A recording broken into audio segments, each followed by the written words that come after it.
И всем привет, с вами Игорь, это канал Black Host Play. Мы начинаем ветку гайдов для игры Viking Rise. Я в эту игру играю давно, в принципе давно. Она не будет... Эти гайды будут выходить параллельно видео, которые идут на канал. Играю в эту игру давно, я думаю, с самого начала игры я в нее играю, как только она в апреле выпустилась. И вот так ходил по серверам, опыт зарабатывал свой, разбирался в умениях, разбирался в героях, во всем подряд. Так что решил для своего клана, так сказать, записать гайды. Ну, не только для своего клана, а также для вас, зрители, кто играет в Viking Rise. Также хочу вам предложить перейти на мой сервер на 213. Вот в такой вот клан. Называется Триарии. Я в нем играю. Мы в нем развиваемся и пытаемся как бы выйти в топ. Ну и цель, конечно, у нас самые, что ни на есть, амбициозные. Итак, первый гайд, с чего я хочу начать, это с экономической части. Вообще, в общем, вы появились на сервере и думаете, как и что строить, что делать. В первую очередь, вам надо проходить главу. Вот справа вверху глава. Вы делаете все по главе, что вам предлагают, там улучшить то, улучшить это. Насчет строительства всегда в первую очередь заходите в хижину для гадалки и перед строительством берем и делаем ускорение строительства. Если у вас его еще нет, то оно появится чуть позже, с прохождением главы. И после этого у вас есть 5 минут усиления стройки, которые надо использовать для строительства. Строить надо только самые важные здания, а именно зал вождя и все, что требуется для него. Ничего лишнего не надо тратить. Не надо улучшать все подряд. Только самое необходимое, потому что ресурсы вначале ограничены. Чем быстрее вы справитесь, быстрее вы разовьетесь, то быстрее как бы и стартанете. Итак, со стройкой разобрались. Дальше открывается исследование. Сейчас я вам покажу. Исследования. Какие надо прокачивать исследования? По главе вам надо будет в первую очередь дойти до зеленых вот таких вот Т3 войска. Они называются Т3. Как бы вот Т1 войска, точнее, у тебя есть, это Т2 войска, и вот они Т3 войска. Это обязательно по главе надо. И вообще, чтобы пройти главу, Т3 достаточно. Т4 войска открываются только на 20-й ратуше. Как только вы открыли Т3 войска, военные исследования, военные технологии надо приостановить. Они вам многого не дадут, потому что пока вы разбираетесь, если вы не донатите или мало донатите, то вы будете больше как поддержка, и вот прям вот на передовой вы не будете. Вы всегда будете поддерживать тех, кто много донатит, то есть киты. Вам надо, ваша цель это догнать кита, догнать людей, у которого средний донат, у которого маленький донат. А чтобы их догнать на длинной перспективе, а напоминаю, это стратегическая игра, и нам надо играть в долгую, надо качать экономику. Пока вы улучшаете 20-ю ратушу, вам нужно прокачать все технологии экономические. Вот вы начнете качать, вот это все прокачивать, вот это улучшать, все сборы, все вот эти вот загрузка войск, обязательно все качаем, пока у вас не 20-я ратуша. Обязательно вам в первую очередь надо дойти и улучшить на максимум скорость строительства, то есть ускорение строительства будет на 15%, это очень много. Ваши стройки будут по таймеру намного быстрее. И, конечно же, в первую очередь открыть скорость исследования. Как только в них вы упираетесь в потолок, вы качаете все остальное. По прокачке академии на все больше и больше уровень, там 19, 20, вам будут дальше открываться технологии строительства третьего и исследования. Это ваша первоочередная цель. Ну и, конечно же, всякий сбор. Как только вы достигаете 20 ратуши, вы переходите опять на военную экономику. На военные технологии, извиняюсь. И вам надо будет открыть вот такие вот синие Т4 войска. С ними вы надолго в этой игре, потому что Т5 войска открыть очень долго, особенно без доната. И с Т4 вы опять переходите на экономику. На Т5 войск, чтобы открыть Т5 войска, вам понадобится прокачать все здания вроде бы до 22-го, что-то такое. Или только, нет, наверное, только зал вождя до 22-го и академия до 22-го. В интернете много ресурсов, которые рассказывают, на каком что открывается, сколько нужно ресурсов, чтобы прокачать то или иное здание. Так что об этом я не буду много рассусоливать, потому что иначе видео очень надолго затянется.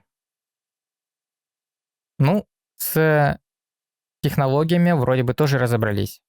Самое важное – это качать экономику. Прокачали 20-ю ратушу, открыли Т4, опять на экономику. Потому что нужно будет очень много ресурсов и очень много времени, чтобы открыть Т5 войска. И ближе к Т5 я вам гарантирую, что с таким подходом вы уже откроете свои Т5 войска наравне со средними донатерами, которые донатят в игру там регулярно по 500, по 1000 рублей. Вы обязательно уже будете наравне с ними. Никак вы от них не будете отставать, если будете этому придерживаться. А на долгосроке в дальшем долгосроке, после первого КВК, КВК это королевство против королевства, вы уже будете считаться нормальным, активным игроком, не слабым. Обязательно перед тем, как что-то поставить, стройку, ускорение, обязательно вам надо взять вот эти вот бафы в начале, не в конце, когда вы поставили стройку или исследование, а именно перед началом. А также на карте. На карте всегда есть места, где бьют черепах. Обязательно, если вы войдете в какой-то клан, ходите на эти мероприятия. Обязательно стоят метки, ваши командиры ставят, или если вы глава, то вы ставите метки. И вам надо ходить по времени, бить черепах. Это дает вот монстры черепахи, там будут осьминоги. И это даст вам большой бонус прокачки героев.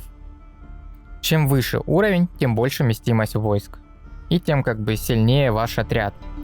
Если вы не сможете ходить на черепах или не будете ходить, будете редко ходить или вообще не ходить, вы далеко не уйдете. Вы будете слабы. Первый раз, когда я играл, я не ходил на черепах. Мне было очень, я бы сказал, лень. Но я тогда достиг 45-го максимум уровня с того, что мне падало, с того, что я держал и получал именно на ивентах. А сейчас я 40-й уровень почти догнал свой тот опыт, где я играл 6 месяцев, где-то даже больше играл. И ходя на черепах каждый день, я это догнал, я неделю на этом сервере играю. Даже, может быть, меньше. И черепахи это основа вашего военного потенциала. Итак, пойдем дальше. О чем это я? Вам надо обязательно перед стройкой или исследованием найти руну на стройку или исследование. Они часто падают с черепах. Чем выше там есть синие, это слабенькие, зеленые еще слабее, серые вообще слабые, фиолетовые посильнее и золотые самые сильные. На них есть эффект сбора золота, есть стройка, есть ускорение, вот исследование 10%. Захотите какую-то стройку, сначала взяли, побежали руну, просто взять, забрать, не надо драться, ничего, просто забрал руну и прибежал домой. Можно один юнит сюда послать. Зашел, активировал хижину для гадания, включил баф и ускоряешься. Тем самым вы сэкономите, зависит, конечно, от времени, но времени много. Так вы, вот, у меня, например, сокращение времени 301 минута, а всего лишь исследование час идет. То есть так бы 2 часа было. А в будущем стройки и по 7 дней, по 8 дней, и по 40 дней могут быть исследования, например, Т6. И когда ты все это делаешь, когда это все правильно качаешь и правильно развиваешь, там сбрасывает чуть ли не 30 дней. 30, 20, иногда 10 дней. Это очень большой бонус. С этим разобрались. Дальше таверна меда. Обязательно в таверне меда. Хотя до таверны меда мы дойдем. Сначала кристаллы. Вот вверху, справа вверху у меня есть кристаллы, которые надо собирать обязательно. Ни на что их не тратить, ни на ускорение исследований, ни на ресурсы, ни на что их не надо тратить, кроме как VIP аккаунт. Вот он VIP аккаунт, у меня он 4. Только сюда все кристаллы, абсолютно. Никуда, ни на какие нелепые и ненужные ускорения. Ваша цель – достичь 10-го VIP. На 10-м VIP вам вот за такой ежедневный сундук будут давать 1 золотой осколок героя. Вы сможете за этот осколок прокачивать золотых героев, вот таких вот. А прокачать золотых героев очень сложно, я скажу, в игре. Эти осколки падают только в событиях, ну или вот в ежедневном, ну или за донат. Есть некоторые исключения по героям, которые можно получить в таверне меда. Это Грегори, это Йейнс, это Сигурд. Это самые нужные. И в законе джунглей можно получить Иванну. Эти герои, которых мы вернемся чуть позже. У нас экономическая часть, военная будет и разбор аккаунтов и самих героев чуть позже. Итак, вы все кристаллы копите. И если вы играете в клане, иногда появляется событие. Называется событие мобилизация племен. Вот оно. Здесь вы берете задание и прокачиваете рейтинг клана, рейтинг племени, прокачиваетесь в рейтинге вождей вверху за счет выполнения заданий.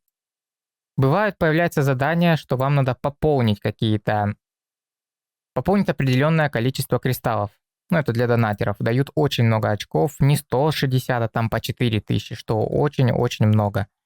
А есть задания, которые потратить кристаллы. Они тоже неплохие. Это очень быстро. Допустим, вы накопили 30 тысяч кристаллов, никуда их не тратили, началась мобилизация племен.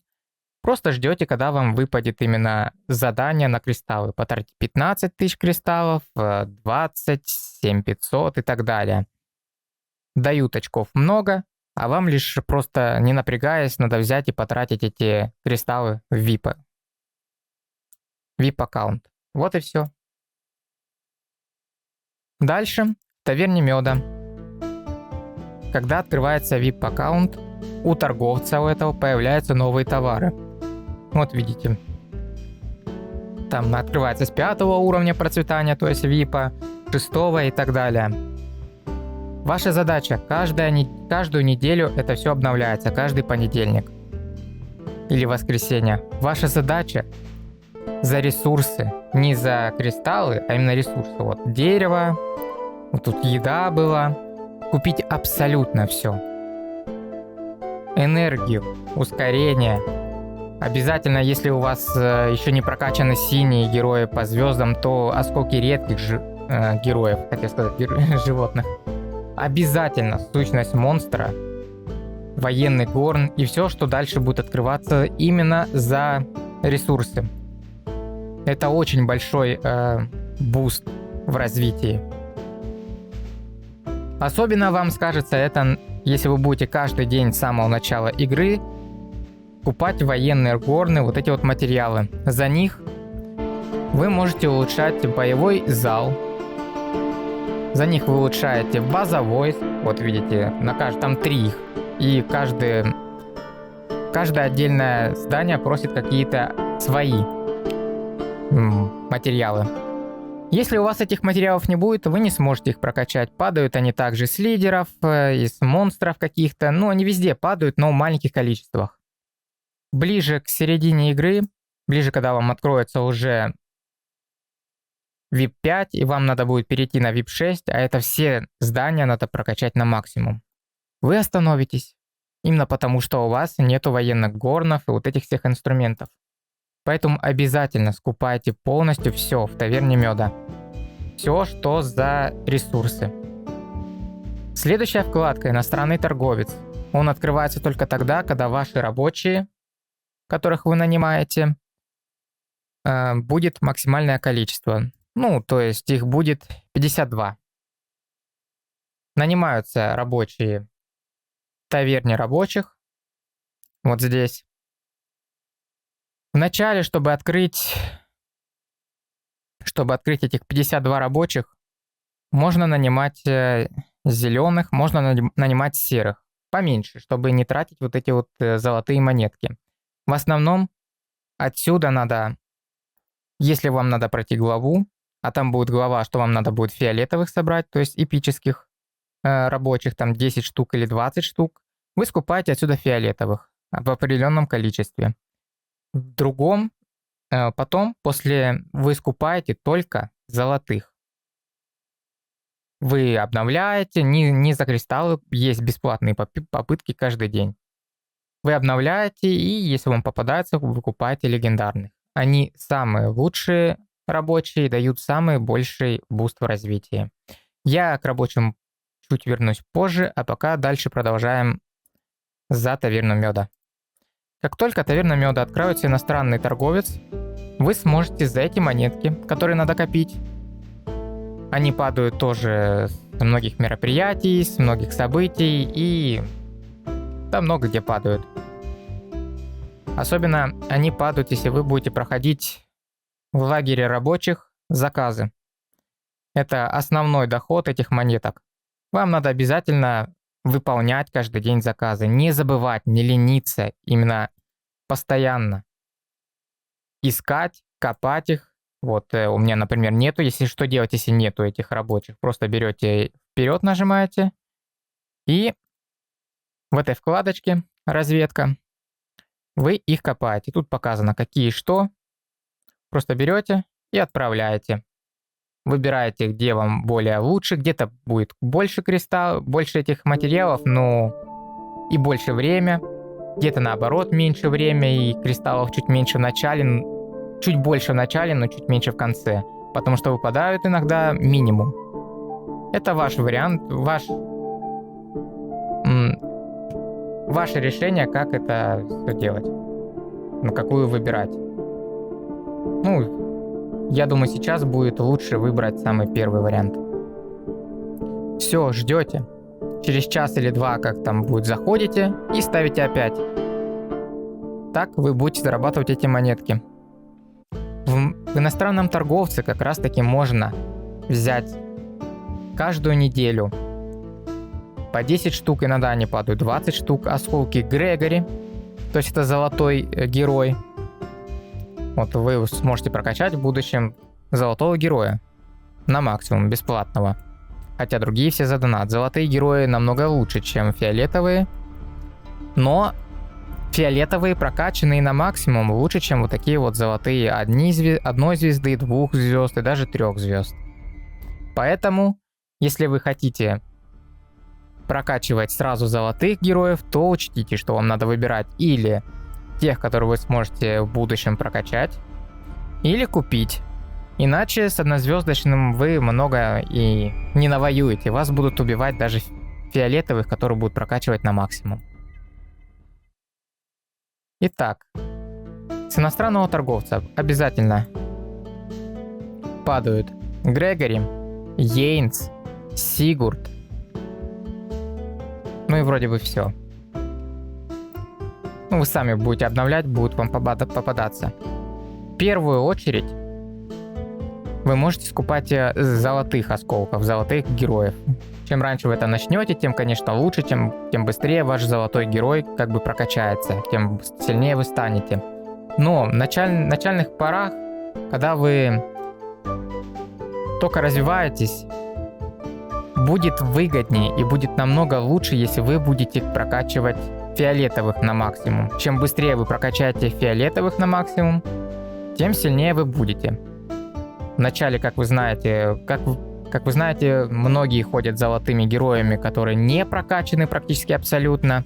Так что вы сможете с прокачанными фиолетовыми героями легко их просто убивать. Каких героев фиолетовых покупать? Это мы обсудим в военной части гайда. Больше ничего. Ни ресурсы, ни вот эти вот бафы, ничего не покупайте, кроме как героев отсюда. Потому что монетки, они не бесконечные, набираются они очень долго. А вам надо обязательно прокачать все.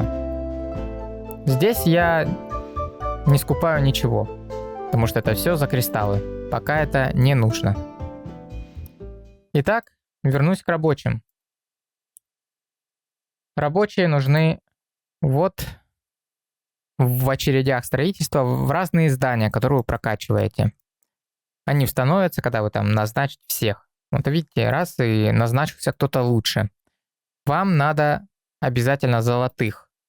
Это строителя, хотя бы одного, и исследователя. Самые бесполезные это вот с орлом, это разведчик. Он дает бонус лишь в том, что он на 2-3 секунды быстрее разведывает. Это вам ни к чему, поэтому этого рабочего можно взять и уволить. За этого вы получите вот такие вот монетки. За эти монетки вы сможете прокачать, войти в вознесенные рабочие и прокачать нужных вам рабочих. Допустим, рабочего, который стройку увеличивает или исследование увеличивает. Он, как видите, будет ускорять на 20 минут, а не на 10. Самое важное это вот ненужных. Вот этого удалять. И рабочий и исследователь это самое важное, что надо в первую очередь прокачать по звездам. Чем быстрее вы это сделаете, тем больше у вас будет преимущество против других соперников, потому что ваше ускорение, ваше строительство будет намного быстрее прокачиваться. Также старайтесь качать деревни. Они раскиданы по всей карте. Вот они. Одна деревня, там вторая деревня, третья деревня. Четвертая. Их 4 деревень. Они везде здесь. Вокруг. Сейчас покажу еще одного. Где она? Где-то пропустил. Вот она. 4 типа деревень. Их можно сменить, если что, вот в этой вкладке. Управление деревней. И вот. Настоятельно не советую брать деревню охраны. Это дает опыт на героев. Дает его мало, в общем, бесполезной деревни. В зависимости от ваших потреблений, то если у вас с кристаллами нет проблем, то вам нужно все 4 деревни сделать коммерческие, которые дают ускорение. С ускорениями всегда будет напряг, потому что чем дальше вы улучшаетесь, особенно исследования, они очень долгие. Чем больше у вас ускорений, тем быстрее вы улучшитесь. Вот так. Если у вас проблемы с кристаллами, и вы хотите побыстрее открыть VIP 10, а это самая тоже первоочередная цель, то можно сделать 2 деревни на сбор, то есть специально на добыче. Сбор. Здесь добываются кристаллы. Обычно, если деревня прокачана и герои стоят на них правильные, то 1000 кристаллов, даже больше в день будет. И 2 коммерческие деревни. Если прямо с ускорениями нет проблем, хотя я не знаю, у какого человека нет проблем с ускорениями, то можно поставить 4 деревни на добыче, что, конечно, я не рекомендую именно тем, кто не донатит. Те, кто донатят, конечно, лучше коммерция. Обязательно на каждую деревню ставится герой. Вот он. Они разделяются на категории A, там S, B, C, D, и вот S самое лучшее. Если ты поставишь сюда героя S ранга, то тебе дополнительно откроется, вот они, дополнительные возможности, то есть ускоренная добыча, увеличивает вместимость шахты самоцветов, то есть больше будет, каждые 18 часов вы можете получить подарок деревне. Подарок, кстати, хороший. Подарки иногда бывают и 1000 кристаллов дают. Зависит от прокачанной деревни. Вот, я поставил S героя. Они выпадают, некоторые специализированные, особенно золотые, сразу на S. Ну а фиолетовые, чем ты дальше прокачиваешь, тем больше у них будет ихний бонус. Так что, вот у меня открыты эти бонусы, и он дает подарок раз в 18 часов. На всех деревнях должны быть герои S-класса. Я сейчас покажу, как понять, какие герои будут S-класса. Давайте на примере фиолетовых. Вот, у него есть свои специальные, у него добыча, то есть сбор самоцветов D, самая слабая. У него сбор ускорений, то есть коммерческие деревни, на А. Ну, а охрана, самая бесполезная деревня, на С. Нажимаете сюда и понимаете, что прокачав данного героя на 5 звезд, вы получите уже коммерческую деревню на S ранг. То есть у него уже будет S, и его можно будет ставить на коммерцию, он будет вам давать подарки. Вот так вот с этим. Деревни — это тоже очень большой буст, не забывайте качать их, они качаются отдельно от основной стройки. Есть 2 основные стройки здесь, и на 6-м VIP открываются 2 здесь, то есть их обязательно тоже ставить. Не забывать. Потому что плюс у меня еще VIP 6 нету, поэтому у меня 2-я стройка не открыта. Также, наводясь на деревню, вы можете посмотреть, что можно в этой деревне построить. На каждой деревне открывается на 14, 17 и 20 уровнях свои статуи. Одна статуя увеличивает пехоту, увеличивает атаку, защиту и здоровье. Другая увеличивает грузчиков, 3-я лучников, 4-я пикинеров. Так можно посмотреть на каждой деревне, какая деревня что отвечает. Вот это пикинеров улучшает. В первую очередь на максимум вам надо улучшать свою деревню, именно героями и войсками, которыми вы играете. Ну а остальные просто подгонять, когда есть ресурсы под эту деревню. Так, с этим разобрались. Что еще можно вам рассказать? Загон. Это сложная тема отдельного ролика, где я буду рассказывать про ловлю, про ездовых животных, которые дают свои бонусы. Но заполняйте на максимум, оно каждый день заполняется, и ищите, вот, захватывайте себе ездовых животных. Приоритет — это, конечно же, легендарные. Синие вы разбираете, вот быстрый возврат, выбираетесь. Серые, зеленые тоже можно разобрать, но на первых порах лучше, если у вас нету синих эпических или золотых, то, конечно, лучше зеленые оставить, потом их можно разобрать. А так, зеленые, синие и белые, они не нужны. Вам первоочередность — это фиолетовые и золотые. Качать, прокачивать, а их можно прокачивать. Желательно все вкладывать именно в золотых, если они вам выпали. Фиолетовых нет, они просто промежуточный вариант, который, не стоит того, чтобы вложиться в них полностью. Обязательно самые бесполезные, которые надо разбирать, это, конечно же, атака, здоровье и защита грузчиков. Это самые бесполезные, даже золотые ездовые питомцы, которых надо разбирать. Итак, хижина. Все это мы посмотрели, все сделали. Обязательно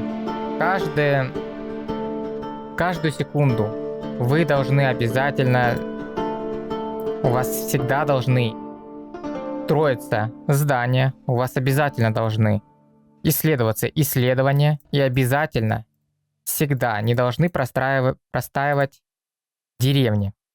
То есть не деревни, а казармы. Казармы лучников, пехоты и так далее. Допустим, вот, у вас всегда должны открыты быть Т3. Когда у вас будет Т3, всегда они должны быть качаться, потом их можно переучивать. Конечно, насчет грузчиков, грузчики нужны только Т1. Не надо качать Т2, не надо качать Т3.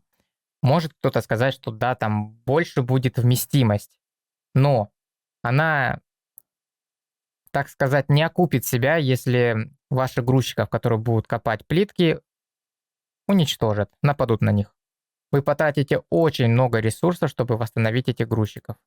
А первого уровня они очень, очень дешевые, как бы убили, восстановил, пошел дальше копать. Особо на ваши ресурсы не повлияют.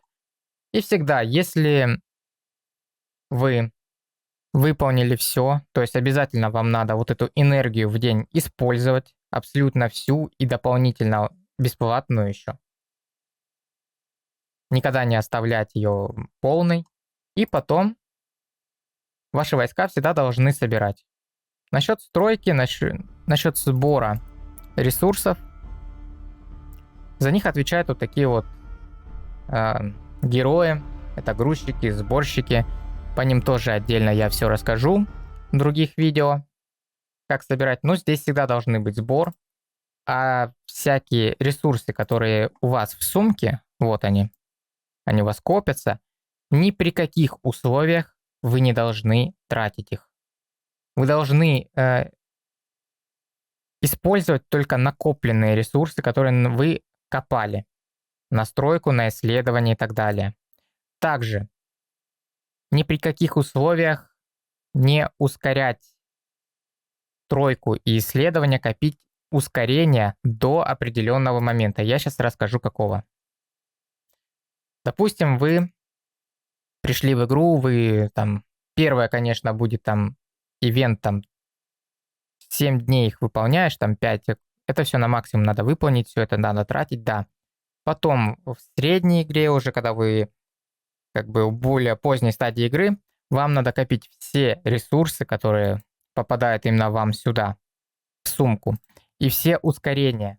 Не ускоряться, просто само построилось, поставили новую стройку. До момента, пока вам не появится событие, которое называется правление викингов. Правление викингов — это событие, на котором даются золотые герои. Сначала дается Верданди, потом Артур и другие. Вам даются осколки, и чем выше вы пройдете в рейтинге, тем больше вам будет осколков. Первый этап, это первый день, это стройка и исследование. То есть, чем больше вы настроите и наисследуете, тем больше очков там получите. Тем выше в рейтинге, тем больше награды. Награды там очень хорошие, которые дадут вам и буст в развитии, и, если повезет, в общем рейтинге вы получите много осколков героев, которые вам нужны. Вот именно направление викингов, но вам надо тратить все ускорения и сумку, чтобы попасться на, так сказать, пройти на самый верх по рейтингу. Ну а на этом вроде бы все я рассказал. А, нет, не все. Таверна. Магазин умений. Вы найдете на карте. Обязательно покупайте все, что есть за ресурсы, и активируйте бесплатные попытки. Обязательно покупайте очки умений. Каждый день, потому что это очень большой буст в вашей боевой способности.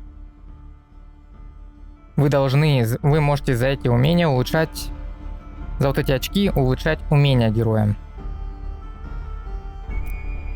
Ну и попутно качать, скупать осколки всяких умений и прокачивать умения. Вот. Чтобы открыть просвещение этому герою, то есть вот этот вот последний его талант, который вот здесь улучшает его первое умение, вам надо прокачать полностью 2 вот этих умения на 10 и все звезды. Чем быстрее вы это сделаете, тем сильнее вы будете. На этом, я думаю, гайд подошел к концу. Если что, допишу в текстовых гайдах, которые у меня я веду. На этом всем до встречи, всем пока в следующих видео по другим гайдам.